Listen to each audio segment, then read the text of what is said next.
Okay, हम atomic model पढ़ रहे हैं। ठीक है, तो सब ये जो फेमस एटॉमिक मॉडल्स है ये आपके सामने है। ठीक है, एक जे थॉमसन का प्लंक कोडिंग मॉडल है। According to this model positive जो भी चार्ज है वह ऐसे लिक्विड की तरह है। पॉजिटिव चार्ज क्या है, एक फ्लूइड की तरह है, और इसके ऊपर नेगेटिव चार्जेस है। ठीक है, तो इसीलिए हम इसे कहते हैं प्लम पुडिंग मॉडल। ये एक पुडिंग के जैसा दिखाई देता है। फिर आते हैं तो वी नो कि ये मॉडल एक कंप्लीट फेलियर था, लेकिन उस जमाने में ये एक one of the famous atomic model था। तो फिर बाद में रुदरफोर्ड के गोल्ड फॉयल एक्सपेरिमेंट से ये एक्सपेरिमेंट बेसिकली किया था गाइगर एंड मैडिसन ने। तो बेसिकली वो एक्सपेरिमेंट है क्या, इसे हम समझते हैं। गोल्ड फॉयल एक्सपेरिमेंट क्या है? लेटर से ये हमारे पास एक अल्फा पार्टिकल का बीम है। ये सोर्स ऑफ अल्फा पार्टिकल है। ये source of alpha particle. Alpha particle basically क्या होता है? It is a nucleus of atom. Helium atom क्या होता है? यहाँ पे 2 होता है, यहाँ पे 4 होता है। इसका क्या है? न्यूक्लियस है। इसका मतलब अल्फा पार्टिकल बेसिकली है क्या? 2 प्रोटॉन और 2 न्यूट्रॉन का क्या है? कॉम्बिनेशन है। अच्छा, ये अल्फा पार्टिकल हमने स्ट्राइक कर दिया किसी गोल्ड फॉइल पे। बहुत ही पतली गोल्ड फॉइल है। ठीक है, तो ये बहुत पतली गोल्ड फॉइल है, मतलब इसका जो थिकनेस है ये एटॉमिक साइज के जितना है, अप्रोक्सीमेटली एटॉमिक साइज के जितना है। मतलब यहाँ पे हार्डली 2 एटम्स होंगे।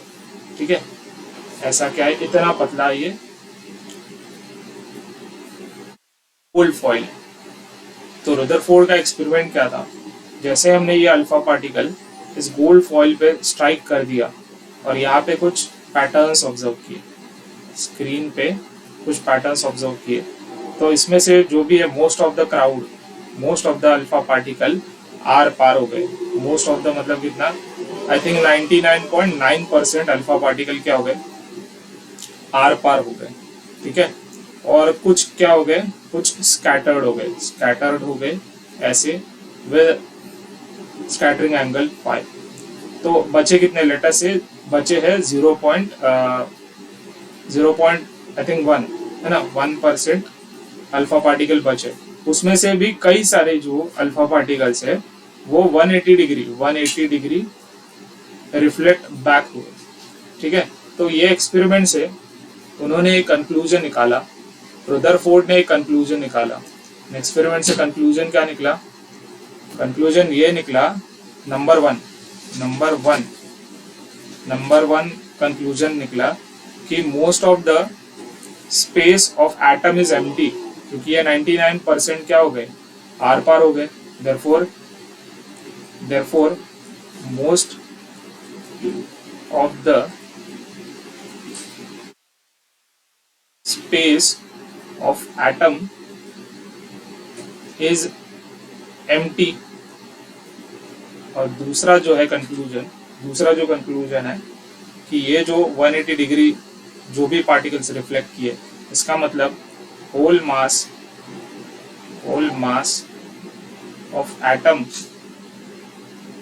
Is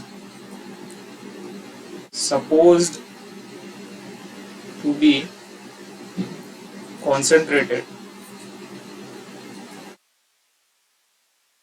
at center be called nucleus। ठीक है, तो ये जो 2 कंक्लूजन है इसके बेसिस पे हमने एक पिक्चर बना दिया एटम का। एटम शायद ऐसा कुछ दिखाई दे। ठीक है, यहाँ पे क्या होगा? एक पॉजिटिवली चार्ज पार्टिकल है न्यूक्लियस के अंदर, जिसे हम प्रोटॉन कहते हैं आज के जमाने में, और यहाँ पे इलेक्ट्रॉन, नेगेटिवली चार्ज जो इलेक्ट्रॉन है ये प्रोटॉन के अराउंड रिवॉल्व कर रहा है। ठीक है, तो ये बीच का जो भी पार्ट है ये क्या है? ऑलमोस्ट एम्प्टी है। ठीक है, और जो सारा का सारा एटम का जो मास है वो न्यूक्लियस के अंदर कॉन्सेंट्रेटेड है। ठीक है, तो ये पिक्चर कहाँ से आया? ये ऑफकोर्स रुदरफोर्ड के रुदरफोर्ड के गोल्ड फॉइल एक्सपेरिमेंट से हमने ये एटॉमिक मॉडल बना दिया, मतलब ये एटम का पिक्चर बन गया। ठीक है, फिर बाद में आ गया, अच्छा ठीक है चलो, तो इसका एक ड्रॉबैक है। इसका ड्रॉबैक क्या है? इसका ड्रॉबैक ये है कि number one it does not, मतलब इसने it does not explain it explain discrete line spectrum of hydrogen atom। Number one इसका फेलियर है। और नंबर टू है अकॉर्डिंग टू, अच्छा ये क्या होता है ये हम देख लेते हैं, बाद में देखेंगे। डिस्क्रीट लाइन स्पेक्ट्रम क्या होता है ये देख लेते हैं। नंबर टू आपको समझेगा। According to Maxwell's electromagnetic theory, according to Maxwell's electromagnetic theory, whenever charge particle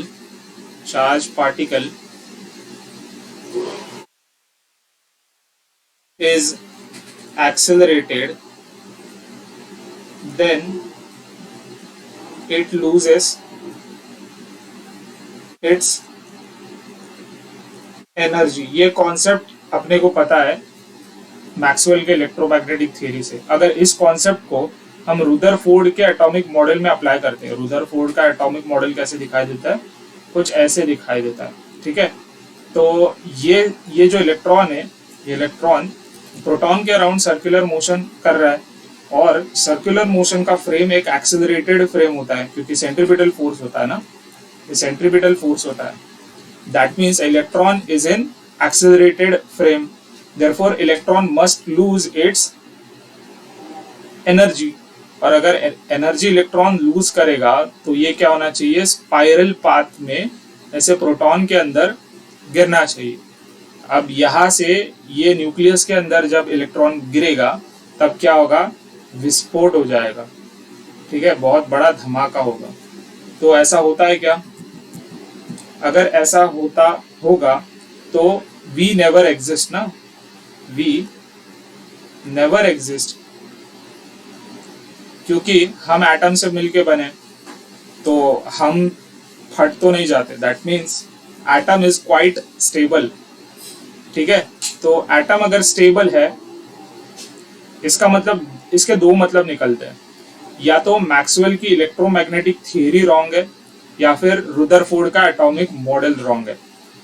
तो कई सारे साइंटिस्ट ने रुदरफोर्ड के एटॉमिक मॉडल को गलत साबित करने की कोशिश की, because Maxwell was super genius, क्योंकि वो एक मैथमेटिशियन था, और रुदरफोर्ड साहब कौन थे? एक्सपेरिमेंटलिस्ट थे। तो experimentalist can be wrong, but mathematical logic it is very difficult to disprove any mathematical theory. ठीक है, तो ऑफ कोर्स ये जो दो फेलियर्स है, इसे एक्सप्लेन कौन करेगा? हमारे बहुत बड़े साइंटिस्ट बोहर करेंगे।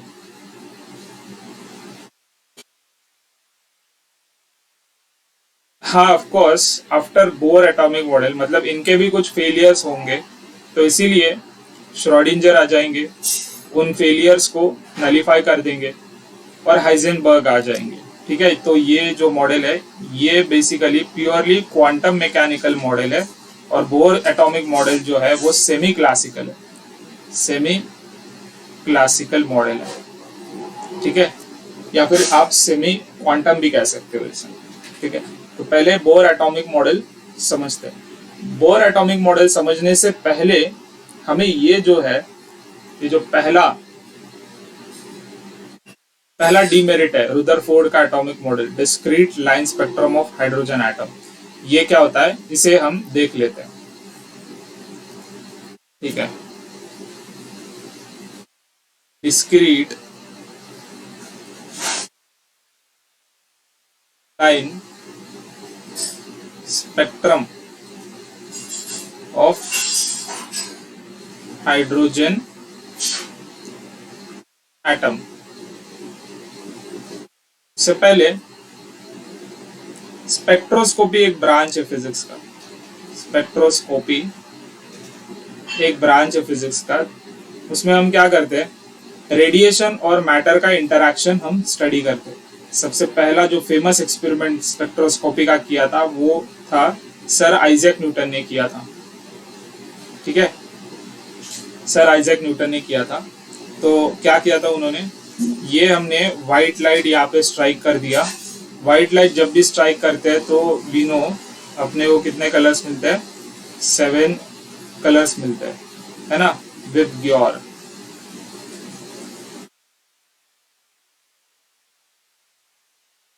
ठीक है, 7 कलर्स मिलते हैं। एक्चुअली पूरा इलेक्ट्रोमैग्नेटिक स्पेक्ट्रम होता है। इलेक्ट्रोमैग्नेटिक स्पेक्ट्रम यहाँ से होता है, गामा, फिर एक्सरे, फिर ये अल्ट्रा वायलेट, फिर विजिबल लाइट कहते हैं इसे, या फिर व्हाइट लाइट कहते हैं। फिर उसके बाद आता है इंफ्रारेड, इंफ्रारेड के बाद माइक्रोवेव और रेडियो वेव। ये सारे इलेक्ट्रोमैग्नेटिक स्पेक्ट्रम है। ठीक है, याद कैसे रखोगे, देखो ना अल्ट्रा वायलेट, देखो ना यहाँ पे वायलेट है ना, वायलेट के जो लेफ्ट साइड में वो अल्ट्रा वायलेट है, और यहाँ पे रेड है ना, रेड के जो आगे है वो इंफ्रारेड है। फिर आ जाएगा माइक्रोवेव और रेडियो वेव। ठीक है, तो ये स्पेक्ट्रोस्कोपी का बेसिक्स हमने समझा। ठीक है, अब ये discrete line spectrum of hydrogen atom होता क्या है इसे समझ लेते हैं। ठीक है, 2 स्पेक्ट्रम होते हैं, एक होता है एमिशन स्पेक्ट्रम, एमिशन स्पेक्ट्रम, और दूसरा होता है एब्जॉर्प्शन स्पेक्ट्रम। ठीक है, लेट अस से मेरे पास एक कंटेनर है, उसमें हाइड्रोजन गैस है। ठीक है, इसको मैं क्या करूंगा, इसको मैं करूंगा हीट करूंगा, और इससे जो रेडिएशन निकलेगा ना, ये जो रेडिएशन निकलेगा उसे मैं एक प्रिज्म से पास कर दूंगा। ठीक है, तो प्रिज्म से पास करने से मुझे एक्सपेक्टेशन क्या है, मुझे कंटिन्यूअस कलर्स मिलने चाहिए, है ना। जैसे कि ये 7 कलर्स दिखाई दे रहे हैं, लेकिन ये डिस्क्रीट कलर्स नहीं है, ये कंटिन्यूअस कलर्स है, क्योंकि वायलेट और इंडिगो या फिर ब्लू, ठीक है, इनके बीच में हजारों लाखों कलर्स है, मतलब कंटिन्यूअस रेंज है। ठीक है, लेकिन जब मैं ऐसा करता हूँ, हाइड्रोजन गैस को हीट करके उसका रेडिएशन एक प्रिज्म से हमने पास कर दिया, तो हमको सारे कंटिन्यूअस कलर्स नहीं मिलते, कुछ स्पेसिफिक कलर्स मिलते हैं। लेट अस से अपने को मिला ऑरेंज मिला, पिंक मिला, फिर ऐसे कुछ कलर्स मिले। ठीक है, तो ये तो सब्जेक्टिव हो सकता है, ये क्या हो सकता है, सब्जेक्टिव हो सकता है। तुम इसे ऑरेंज कहो, मैं इसे लाइट रेड कह सकता हूँ, ठीक है, लाइट येलो कह सकता है, ऐसा कुछ भी, कोई भी कुछ भी बोल सकता है। ठीक है, तो हमको क्या चाहिए, हमें चाहिए कि सारे लोग एक ही कलर इसे समझे। तो हमने इसका क्या लिख दिया, वेवलेंथ लिख दिया। तो ये हमने कुछ वेवलेंथ लिख दिया। ठीक है, तो ये जो वेवलेंथ था, ओके, तो यहाँ पे जो वेवलेंथ था वो था 410 नैनोमीटर्स। यहाँ पे जो वेवलेंथ था 434 नैनोमीटर्स। ठीक है, फिर था 486 नैनोमीटर्स, फिर था 656 नैनोमीटर्स। ठीक है, मान लो ये रेड है, ये ग्रीन है, ये पिंक है, ये ऑरेंज है, ऐसा, मतलब ये कलर्स तो सब्जेक्टिव होते हैं, लेकिन मैंने वेवलेंथ लिख दिया, इसका मतलब यहाँ पे कोई कंफ्यूजन नहीं होगा। अच्छा, तो ये था क्या बेसिकली, जैसे हमने यहाँ पे देखा कि व्हाइट लाइट को अगर मैंने प्रिज्म से पास करवा दिया तो मुझे एक कंटिन्यूअस बैंड मिलता है, कंटिन्यूअस स्पेक्ट्रम मिलता है, ठीक है। लेकिन जब भी मैंने हीटेड हाइड्रोजन गैस को मैंने पास कर दिया तो मुझे कंटिन्यूअस कलर्स नहीं मिलते, वो 7 कलर्स नहीं मिलते, कुछ स्पेसिफिक कलर्स ही मिलते हैं। कितने मिलते हैं? लेटर से 4 कलर्स ही मिलते हैं। तो बीच में वाले कलर्स कहाँ गए? देखो वायलेट और इंडिगो के बीच में भी कुछ कलर्स थे, लेकिन ऑरेंज और पिंक ये जो मैंने लिखा है इसके बीच में कोई कलर नहीं है। मतलब यहाँ पे सब कुछ क्या है? ये ब्लैक है। यहाँ पे सब कुछ क्या है? ब्लैक है। ब्लैक का मतलब एब्सेंस ऑफ लाइट है, ठीक है। तो ऐसा क्यों होता है? ठीक है, इसी फिनोमिना को हम कहते हैं discrete line spectrum of hydrogen atom. और रुदरफोर्ड का जो मॉडल था वो कंप्लीट फेलियर था। इसने emission spectrum of hydrogen gas, इसका मतलब discrete line spectrum of hydrogen atom को एक्सप्लेन नहीं किया। तो ऑफ कोर्स ये एक्सप्लेन कौन करेंगे? बोहर करेंगे। नील बोहर इसे एक्सप्लेन करने की कोशिश करेंगे। तो इसे एक्सप्लेन करने के लिए नील बोहर भाई साहब गए कुछ मैथमेटिशियंस के पास। सबसे पहले गए वो बाल्मर के पास। बाल्मर स्पेलिंग देख लेना, ठीक है। बाल्मर को उसने कहा कि देखो कि ऐसा कुछ पैटर्न मिल रहा है, ठीक है, ये कुछ 4 ही कलर मिल रहे हैं, मुझे कंटिन्यूअस ऐसे कलर का बैंड नहीं मिल रहा है, तो मुझे क्या करना चाहिए? तो बाल्मर ने उसको डायरेक्टली फॉर्मूला दे दिया। बाल्मर ने फॉर्मूला दे दिया कि 1/लैम्डा is equals to some constant into 1/2 का स्क्वायर माइनस 1/n हायर का स्क्वायर, ठीक है।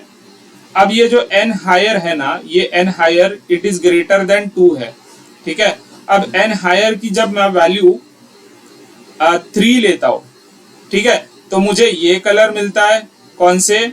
ये वाले फॉर्मूले में पुट करके मुझे ये 410 नैनोमीटर का कलर मिल रहा है, ठीक है। जब मैं n हायर का वैल्यू 4 लेता हूं तो मुझे ये कलर मिल रहा है। जब n हायर का वैल्यू अगर मैंने ये ले लिया 5 ले लिया तो मुझे ये वाला कलर मिल रहा है। n हायर का वैल्यू अगर 6 ले लिया तो मुझे ये वाला कलर मिल रहा है। That means the formula is true. तो बोहर ने पूछा बाल्मर से कि इस फॉर्मूले को डिराइव करके बताओ। तो बाल्मर का जवाब ये था कि मैं नहीं जानता ये फॉर्मूले को कैसे डिराइव करना है, लेकिन मैंने अपने मैथमेटिकल स्किल्स के साथ इस पैटर्न को एक फॉर्मूले में बिठा दिया, कैसे वैसे बिठा दिया, ठीक है। तो बोहर वॉज अ फिजिसिस्ट, ये आंसर तो वो फिजिक्स कम्युनिटी को नहीं दे सकते। तो फिर बाद में एक रियलाइजेशन और हुआ कि एक और साइंटिस्ट थे लाइमन नाम के, लाइमन पाश्चन और फंड, स्पेलिंग देख लेना, ठीक है। उन्होंने कहा कि अरे ये तो विजिबल रीजन में लाई करते हैं ना, इसीलिए तुमको दिखाई दे रहे हैं। और भी कुछ कलर्स है जो गायब है। इंफ्रारेड रीजन्स के कलर गायब है, और क्या अल्ट्रा वायलेट रीजन्स के क्या है कलर्स गायब है, ठीक है। तो उनको इन्होंने ढूंढा, लाइमन, पाश्चन और फंड ने ढूंढ लिया। तो लाइमन ने कहा अगर तुमको शायद इंफ्रारेड उन्होंने ढूंढ लिया, ठीक है। लाइमन ने कहा कि यहाँ पे 2 की जगह पे ना आप 3 पुट करो, ठीक है। यहाँ पे 2 की जगह पे आप क्या पुट करो, यहाँ पे जो है ना 2, इसकी जगह पे आप क्या पुट करो, 3 पुट करो। पाश्चन ने बोला 1 पुट करो, 2 की जगह पे यहाँ पे 1 पुट करो, 1 का स्क्वायर पुट करो। और पाश्चन ने बोला यहाँ पे 2 की जगह पे 3 का स्क्वायर पुट करो। फंड ने बोला कि यहाँ पे 4 का स्क्वायर पुट करो 2 के स्क्वायर के जगह पे, ठीक है। तो फिर एक और मैथमेटिशियंस आ गए एक और मैथमेटिशियन आ गए जिनका नाम था रेडबर्ग, आई थिंक उनका नाम था रेडबर्ग। सो रेडबर्ग ने ये जो भी सीरीज मिल रही है उसको एक जनरल फॉर्मूले में कन्वर्ट कर लिया। रेडबर्ग ने कहा कि फॉर्मूला क्या होना चाहिए। रेडबर्ग ने कहा फॉर्मूला होना चाहिए, जनरल फॉर्मूला होना चाहिए 1/λ is equals to some constant, उस कांस्टेंट को उन्होंने कहा Rydberg constant, into 1/n lower का स्क्वायर माइनस 1/n हायर का स्क्वायर। ठीक है, तो यहां से सारे सीरीज एक ही फॉर्मूले में आ गए। When you put n lower का वैल्यू 1 ना, तो you will get Lyman series. When you put n lower is equals to 2 ना, आपको मिलेगा बाल्मर सीरीज। n लोअर का वैल्यू 3 पुट किया, पाश्चन मिलेगा। n का वैल्यू 4 पुट किया तो ब्रैकेट मिलेगा, आई थिंक ये ब्रैकेट मिलेगा, लाइमन, बाल्मर, पाश्चन, ब्रैकेट और यहाँ पे फंड। ठीक है, ये सारे वैल्यूज मिलेंगी। तो बोहर का जो अल्टीमेट गोल था is to derive Rydberg formula. इसका नाम है रेडबर्ग फॉर्मूला। अगर बोहर ने इसको डिराइव कर दिया, दैट मीन्स बोहर ने एक्सप्लेन कर लिया डिस्क्रीट लाइन स्पेक्ट्रम। ये जो discrete line spectrum of hydrogen atom को बोहर ने एक्सप्लेन कर लिया। इफ बोहर सक्सीड हो गया रेडबर्ग फॉर्मूला डिराइव करने के लिए, तो यहां से हमारे वीडियो का पार्ट 2 शुरू होता है। ठीक है, क्या पार्ट 2 है? बोहर को डिराइव करना है रेडबर्ग फॉर्मूला बोहर को डिराइव करना है। तो उसे डिराइव करने के लिए बोहर ने कुछ पोस्टुलेट्स दिए।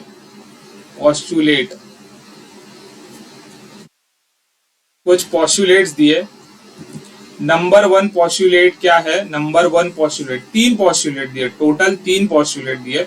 नंबर 1 पोस्टुलेट जो है कि electron revolves around nucleus in a circular orbit. ठीक है, बोहर ने क्या बोला कि इलेक्ट्रॉन रिवॉल्व करेगा, इलेक्ट्रॉन के पास कुछ वेलोसिटी होगी। ठीक है, सर्कुलर ऑर्बिट में रिवॉल्व करेगा, दैट मीन्स यहाँ पे जरूर कोई सेंट्रीपिटल फोर्स होगा। और हमको पता है कि सेंट्रीपिटल फोर्स कौन है? Centripetal force is providing, sorry, electrostatic force is providing centripetal force. ठीक है, तो इलेक्ट्रोस्टैटिक फोर्स क्या होता है? इलेक्ट्रोस्टैटिक फोर्स होता है 1/4 pi epsilon not Q1 into Q2। अच्छा, Q1 कितना है? Q1 है E, और Q2 चार्ज कितना है? वो भी E। प्रोटॉन के पास प्लस E चार्ज होता है, इलेक्ट्रॉन के पास माइनस E चार्ज होता है। तो मैंने यहाँ पे स्केलर वैल्यूज पुट कर दिया, तो आंसर क्या हो जाएगा? E² अपॉन ये R², ये इसका क्या होगा? रेडियस होगा। ठीक है, और सेंट्रीपिटल फोर्स का फॉर्मूला होता है mv² अपॉन R। तो ये हमारा फर्स्ट इक्वेशन है, ये फर्स्ट पोस्टुलेट हो गया। लेकिन बोहर ने इसे ना बाद में जनरलाइज भी कर दिया। मान लो मतलब जनरलाइजेशन क्या था बोहर्स का, कि बोहर जो एटॉमिक मॉडल है, बोहर एटॉमिक मॉडल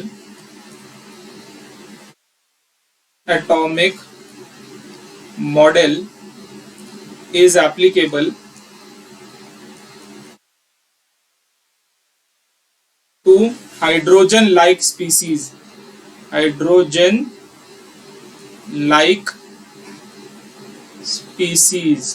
ठीक है, हाइड्रोजन लाइक स्पीसीज का मतलब है सिंगल इलेक्ट्रॉन स्पीसीज।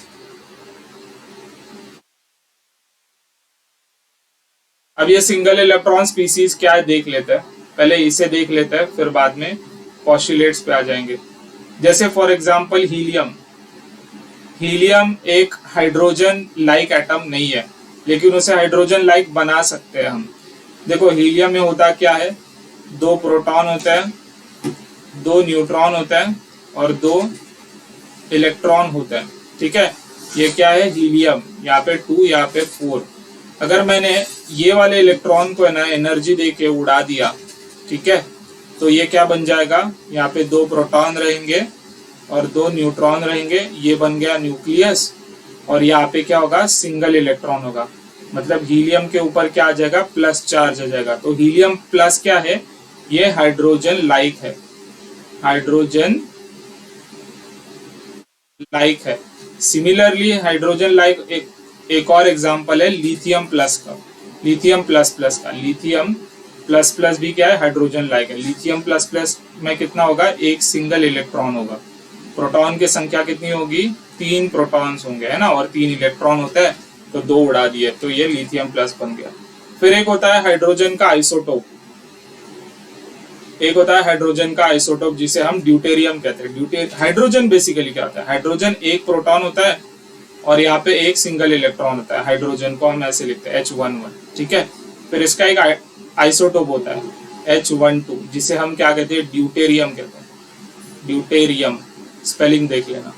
ड्यूटेरियम के में क्या होता है, एक प्रोटॉन होता है, एक न्यूट्रॉन होता है और एक इलेक्ट्रॉन होता है, ये है ड्यूटेरियम। फिर एक और आइसोटोप है जिसे हम ट्रिटियम कहते हैं, एक प्रोटॉन, 2 न्यूट्रॉन और एक इलेक्ट्रॉन। ये सारे जो मैंने एग्जांपल दिया है, ठीक है, ये सारे, ये 1, ये 2, ये 3, 4 और ये 5 एग्जांपल मैंने हाइड्रोजन लाइक स्पीसीज दे दिया। अब आते हैं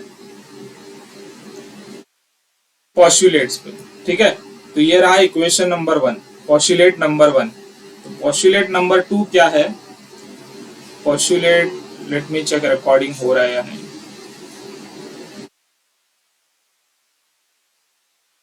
ओके, तो पॉस्टुलेट नंबर 2 है कि क्वांटाइजेशन ऑफ एंगुलर मोमेंटम। अब ये है क्या, एंगुलर मोमेंटम बेसिकली क्या होता है, R vector cross P vector, ठीक है। तो सर्कुलर मोशन है तो आर पी साइन 90 आ जाएगा ना, 90 होता है ना सर्कुलर मोशन में। एंगल कितना होता है, ये मोमेंटम है और ये रेडियस है, ठीक है। तो इनके बीच में एंगल कितना है, 90 डिग्री एंगल है, तो साइन 90 क्या हो जाएगा, 1 हो जाएगा। तो मैं अगर मैग्नीट्यूड लिखूं एल का, तो ये आ जाएगा R into P into sine 90 जो कि 1 होगा। पी को मैंने लिख दिया एम इंटू वी, ठीक है। ये तो होता ही है, मैकेनिक्स से हमको पता ही है, इतना होता ही है। लेकिन बोर ने एक और वियर्ड बात कही कि ये जो वैल्यू होगा ये h अपॉन 2 पाई का इंटीग्रल मल्टीपल होगा। h क्या है, प्लैंक्स कांस्टेंट, 2 पाई क्या है, एक कांस्टेंट है, ठीक है। मतलब यहाँ पे क्या होगा, इंटीग्रल मल्टीपल होगा। इंटीग्रल मल्टीपल मतलब n टाइम्स होगा, और ये जो n होगा ना, n belongs to positive integer. मतलब एंगुलर मोमेंटम क्या हो सकता है, पहले सुन लो। एंगुलर मोमेंटम क्या हो सकता है, एंगुलर मोमेंटम h अपॉन 2 पाई हो सकता है, ठीक है। 2h अपॉन 2 पाई हो सकता है, ठीक है। 1000h अपॉन 2 पाई हो सकता है, लेकिन कभी भी है ना हाफ h अपॉन 2 पाई नहीं हो सकता, ठीक है। ये नहीं हो सकता। अब ऐसा क्यों, अभी फिलहाल इस पे ध्यान मत दो, ऐसा ही होता है, ऐसा समझो, ठीक है। मैंने क्या बोला, 3 पॉस्टुलेट है बोहर के, कितने हो गए, 2 पॉस्टुलेट हो गए, ठीक है, 2 पॉस्टुलेट हो गए। बोहर के कितने पॉस्टुलेट हो गए, 2 पॉस्टुलेट हो गए।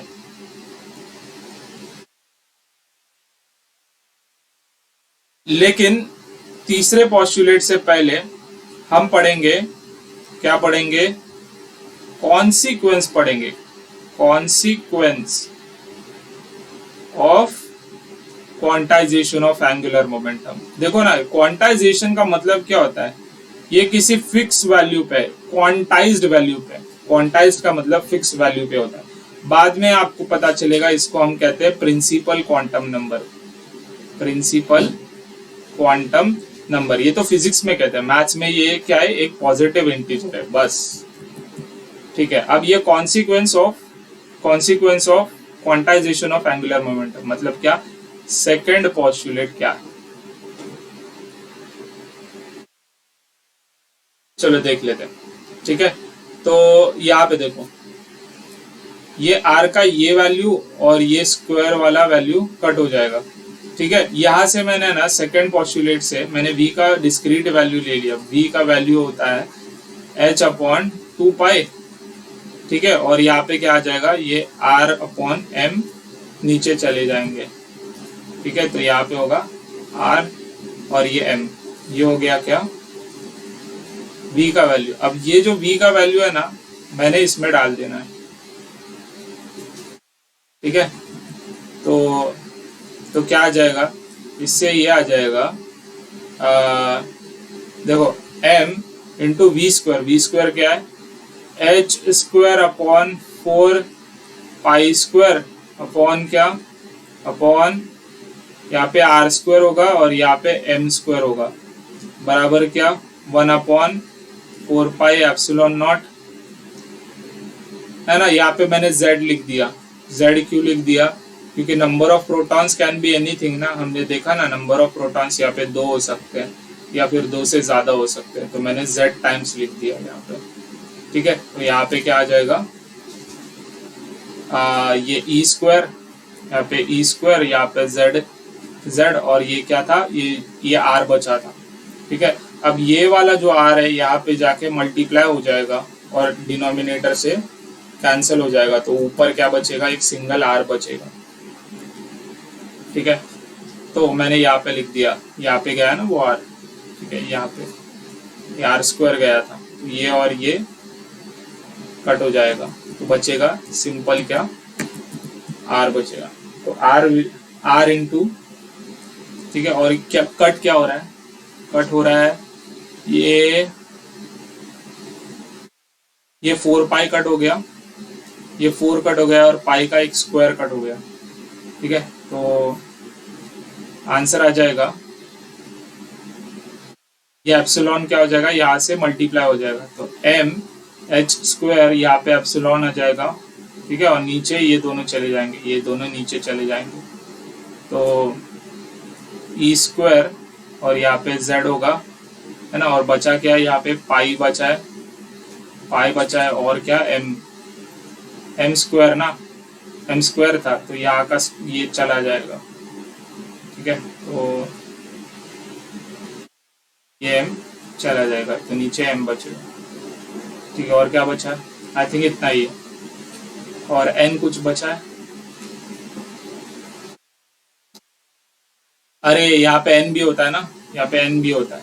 ठीक है, तो यहाँ पे n भी आ जाएगा, यहाँ पे n स्क्वायर भी आ जाएगा। ठीक है, तो ये n स्क्वायर क्या हो जाएगा, यहाँ पे आ जाएगा। आई थिंक ये राइट है।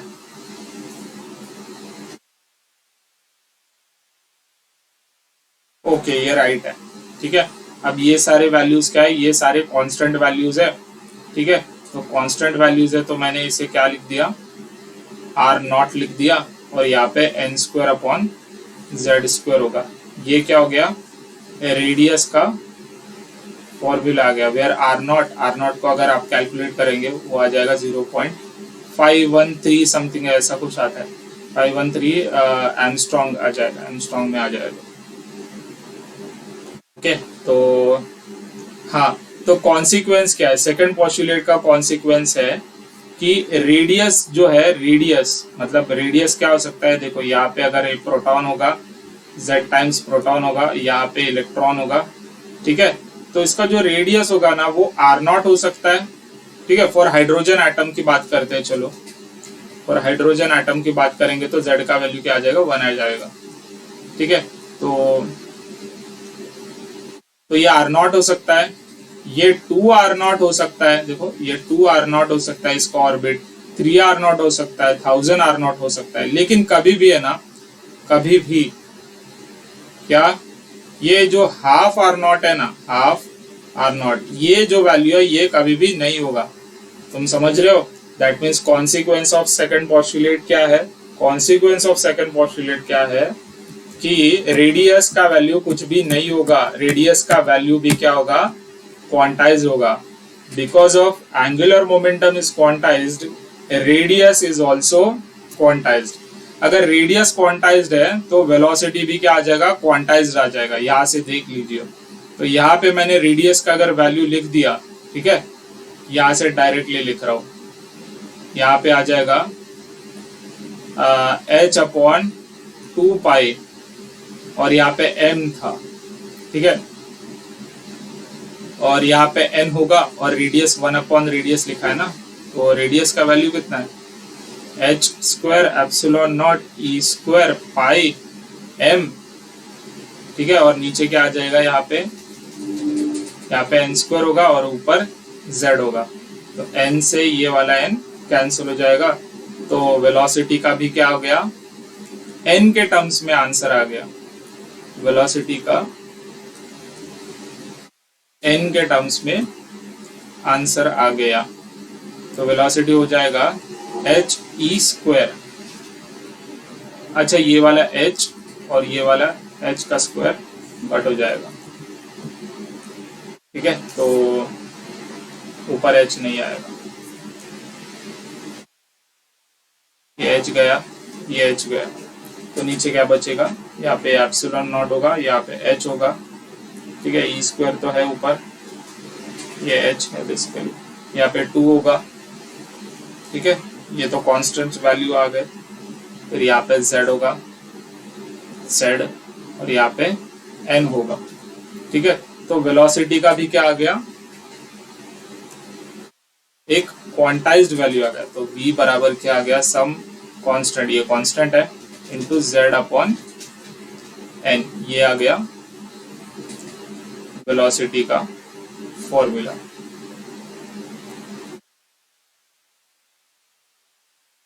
ठीक है, तो हम पढ़ क्या रहे थे? Consequence of second postulate. तो पहला कॉन्सिक्वेंस क्या है कि because angular momentum is quantized, radius is also quantized, velocity is also quantized. अब किसकी बारी है? अब बारी है काइनेटिक एनर्जी की, ठीक है, नंबर 3 काइनेटिक एनर्जी। तो काइनेटिक एनर्जी क्या होगी? चलो काइनेटिक से पहले पोटेंशियल एनर्जी कैलकुलेट कर लेते हैं, ठीक है। तो पोटेंशियल एनर्जी क्या होती है? Potential energy electrostatic potential energy है ना, तो वो होती है 1/4 pi epsilon not Q1 Q2 upon R ना, और Q1 Q2 कितना है? Z टाइम्स ई स्क्वायर, और माइनस साइन आ जाएगा, इलेक्ट्रॉन के पास नेगेटिव चार्ज है, ठीक है। तो रेडियस का ये जो वैल्यू है ये हम इसमें पुट कर लेते हैं। तो रेडियस का क्वांटाइज्ड वैल्यू क्या है? रेडियस का क्वांटाइज्ड वैल्यू कुछ ऊपर दिया है, ठीक है। तो ये आंसर आ जाएगा -1/4 pi epsilon not E square, ठीक है। यहाँ पे मैंने z लिखा और डिवाइडेड बाय r है ना, मैं इसे रेड से लिखता हूँ, ठीक है। r का वैल्यू क्या है? h² एप्सिलॉन नॉट, ठीक है। यहाँ पे n² होगा और z होगा, यहाँ पे ऊपर क्या होगा? ऊपर आ जाएगा ई स्क्वायर और पाई, और यहाँ पे m होगा, तो पाई और पाई यहाँ से कट हो जाएगा, तो e का पावर 4 आ गया। तो पोटेंशियल एनर्जी का फॉर्मूला आ जाएगा, पोटेंशियल एनर्जी का फॉर्मूला आ जाएगा माइनस e का पावर 4, ठीक है, m upon 4 epsilon not h² into z² upon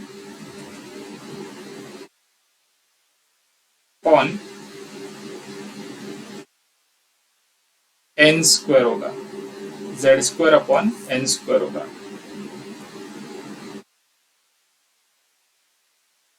hello, okay,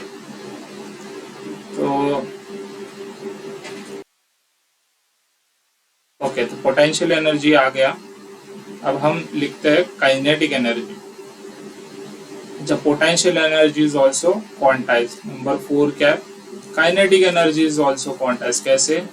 kinetic energy का फॉर्मूला था हाफ एम वी स्क्वायर, यहाँ से आ जाएगा half into m v square, v लिखा है ना, वी का डिस्क्रीट वैल्यू क्या है वी स्क्वायर ना, तो यहाँ पे ई का पावर 4 आ जाएगा, यहाँ पे 4 आ जाएगा, एच का स्क्वायर आ जाएगा, एप्सिलॉन नॉट का स्क्वायर आ जाएगा, ठीक है, और साथ ही क्या होगा Z square upon n square होगा, ठीक है, ये वैल्यू होगा। तो हाँ, तो ये होगा वही 1/8, 1/8 होगा ना, 2 × 4, तो m इंटू ई का power 4 divided by h square epsilon naught का स्क्वायर, यहाँ पे Z square upon n square होगा, ओके। अच्छा, यहाँ पे एप्सिलॉन नॉट और यहाँ पे एप्सिलॉन नॉट है ना, तो यहाँ पे एप्सिलॉन नॉट का स्क्वायर होगा। तो देखो इन दोनों वैल्यूज को देखो ये वैल्यू, एक मिनट मैं दूसरे पेन से शो करता हूँ, दूसरा पेन, चलो ये वाला कलर लेते हैं, ये वाला वैल्यू देख लीजिए आप, ठीक है, और ये वाला वैल्यू देख लीजिए, इट इज एग्जैक्टली सेम, है ना। तो वी कैन कंक्लूड क्या, वी कैन कंक्लूड कि काइनेटिक एनर्जी जो है वो half times negative of potential energy है, ठीक है। तो टोटल एनर्जी क्या होगी, total energy will be kinetic energy plus potential energy, ठीक है। तो काइनेटिक एनर्जी कितनी है, काइनेटिक एनर्जी है तो half negative potential energy divided by 2 होगा, प्लस क्या होगा पोटेंशियल एनर्जी होगा। तो आंसर क्या आ जाएगा, आंसर आ जाएगा पोटेंशियल एनर्जी डिवाइडेड बाय 2 होगा इसका आंसर, ठीक है। देखो ना 1 में से हाफ गया, कितना आ गया, हाफ आ गया। तो पोटेंशियल एनर्जी का फॉर्मूला क्या था, पोटेंशियल एनर्जी का फॉर्मूला था यही -e⁴ m upon 4 epsilon naught square h square Z square upon n square, ठीक है।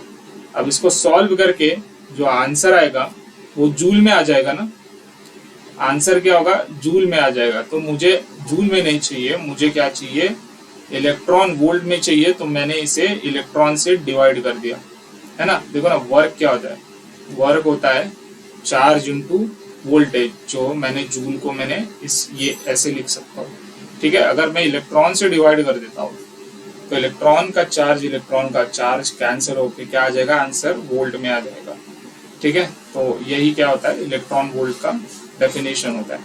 तो इसे जब आप सॉल्व करते हो, इतने पार्ट को जब आप सॉल्व करते हो तो इसका आंसर आएगा -13.6 Z square upon n square electron volt. ये आ गया क्या, टोटल एनर्जी आ गई, ठीक है। अभी भी हमने बोर का थर्ड पोस्टुलेट डिस्कस नहीं किया है, हमने टोटल एनर्जी के बारे में डिस्कशन किया है, consequence of quantization of angular momentum के बारे में डिस्कशन किया। तो देखो सेकंड पोस्टुलेट क्या था, सेकंड पोस्टुलेट था कि जो एंगुलर मोमेंटम है वो क्या है, क्वांटाइज्ड है, मतलब डिस्क्रीट वैल्यूज लेता है, उसके वजह से रेडियस भी डिस्क्रीट वैल्यूज लेता है, उसके वजह से वेलोसिटी भी डिस्क्रीट वैल्यू लेता है, उसी के वजह से पोटेंशियल एनर्जी का भी डिस्क्रीट वैल्यू है, उसी के वजह से टोटल एनर्जी का भी क्या है डिस्क्रीट वैल्यू है, उसी के वजह से टोटल एनर्जी का जो एक्सप्रेशन आया वो भी क्या आ गया, डिस्क्रीट आ गया। देखो ना यहाँ पे z अपॉन एन स्क्वायर आ गया ना, n कैन टेक वैल्यूज 1 2 3 4 ना, तो टोटल एनर्जी भी क्या है क्वांटाइज्ड है, ओके। अब यहाँ पे जो माइनस साइन आया है, ये minus sign indicates what, bound system है, मतलब इलेक्ट्रॉन अपने पैरेंट एटम के साथ क्या है, बाउंड है, ठीक है। तो हम तीसरा पोस्टुलेट स्टडी करते हैं, शुरू करते हैं। थर्ड पॉस्टुलेट, बोर का थर्ड और फाइनल पॉस्टुलेट। तो थर्ड पॉस्टुलेट क्या है?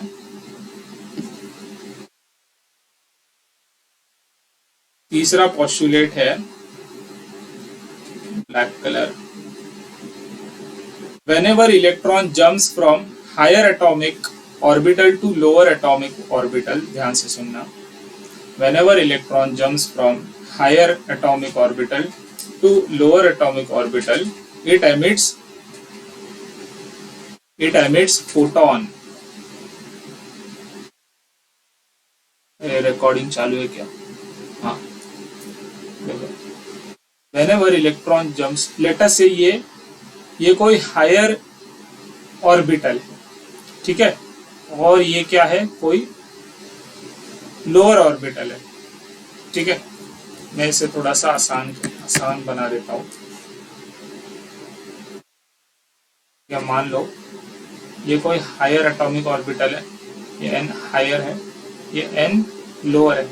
whenever इलेक्ट्रॉन जम्प्स फ्रॉम, ये जो इलेक्ट्रॉन है ना, ठीक है, ये जो इलेक्ट्रॉन है यहाँ पे लोअर था, अरे ब्लैक क्यों नहीं आ रहा है, ठीक है, तो यहाँ पे इलेक्ट्रॉन था, ठीक है।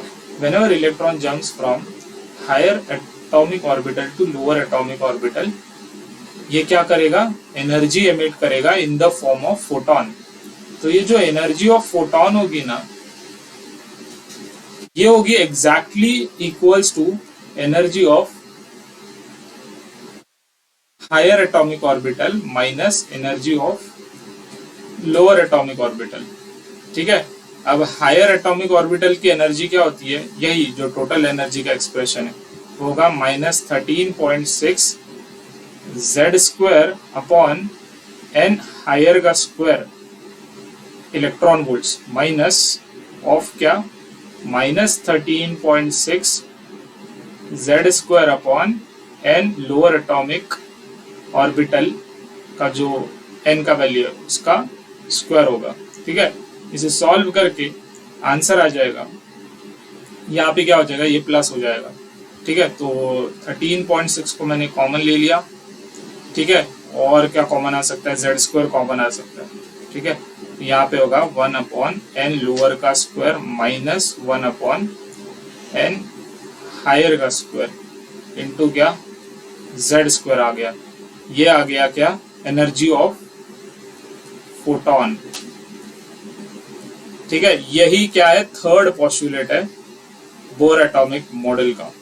लेकिन according to Planck's quantum theory, energy of photon क्या होता है, energy of photon is h into nu होता है। Nu is what, frequency. Frequency को ऐसे भी लिखा जा सकता है hc/λ। तो मैं एनर्जी ऑफ फोटॉन को लिख दूंगा क्या, एनर्जी ऑफ फोटॉन को लिख दूंगा hc/λ। तो यहां से मुझे क्या मिलेगा, लैम्डा का वैल्यू मिलेगा, 1/λ विल बी क्या, 13.6 है ना, अपॉन क्या, h इंटू सी इंटू n/1/n लोअर का स्क्वायर माइनस 1/n हायर का स्क्वायर, ठीक है। और यही होता है क्या, this is the Rydberg constant. तो 1/λ विल बी r टाइम्स, यहाँ पे z स्क्वायर भी होगा, r टाइम्स 1/n लोअर का स्क्वायर माइनस 1/n हायर का स्क्वायर इंटू z स्क्वायर, है ना। z का वैल्यू 1 होता है फॉर हाइड्रोजन एटम। तो बोहर ने अपने तीन पोस्टुलेट के मदद से रेडबर्ग का जो फॉर्मूला था, ये जो रेडबर्ग का फॉर्मूला था उसे सक्सेसफुली डिराइव कर दिया। दैट मीन्स बोहर ने discrete line spectrum of hydrogen atom को एक्सप्लेन कर लिया। आई होप आपको लेक्चर समझ में आ चुका है, ठीक है।